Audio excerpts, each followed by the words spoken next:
स्वाद चिखे बही छौरी जन्नत में जेबही। गे ओठ लाली के स्वाद चिखे बही छौरी जन्नत में जेबही। हमरा जका तोरा मिलतौ न यार गे, एना त प्यार न करतौ भतार गे। रोज प्यार वाला चटनी चटे बही छौरी जन्नत में जेबही। गे ओठ लाली के स्वाद चिखे बही छौरी जन्नत में जेबही।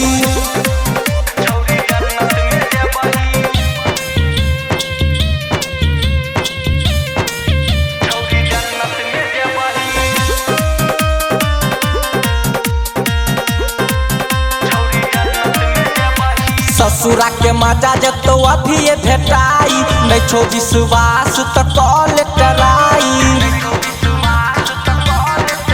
हे के ससुरा के मजा जतो अभी भेटाई, नहीं छो विश्वास त कॉल कराई।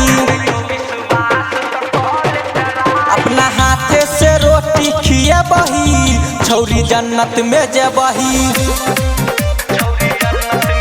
ओठ लाली के स्वाद चिखे बही छौरी जन्नत में जेबही।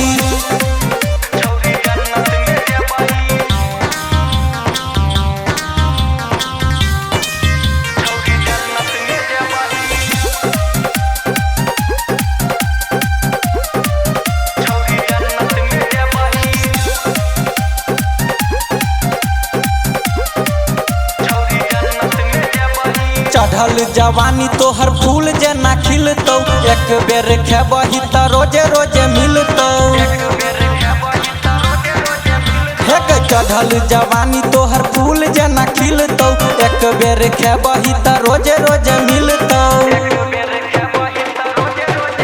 माहिर मुकेश सरोज के खिए बही छौरी जन्नत में जेबही। ओठ लाली के स्वाद चिखे बही छौरी जन्नत में जेबही।